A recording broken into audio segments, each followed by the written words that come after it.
Hi guys, this is Miss Lisa from the Harney County Library, and Monday, March 1st, I'm going to put together some pixel art kits for the teens and tweens.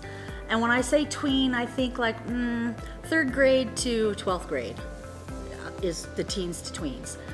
So what pixel art is you get some grafting paper, and then you take pieces of paper, or you can use markers. I used markers on this one and made this guy, and this was the pattern that I used. And then I found this guy online, and this is the pattern, but I did him with paper on here. And I kind of made him look more like my real cat, who took a bite right here of this project. Anyway, that's what the pixel art is all about. In your kit, you're gonna have grafting paper, big pieces, small pieces, a few different patterns that you can or don't have to use. If you want to do something that's totally random, that's your own idea, that's fantastic too. Or there's a gazillion different patterns for pixel art online.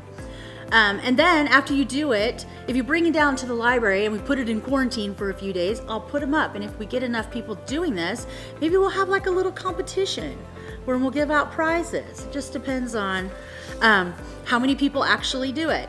I'm gonna put together 10 kits, but if we run out and need more, I can put together more. So basically, in your kit, you're gonna have all these little squares, and if you do the bigger squared ones, these will fit perfect. But if you don't do the bigger squared one, if you do a smaller squared pixel art, if you take these ones and cut them in 4, they fill this paper.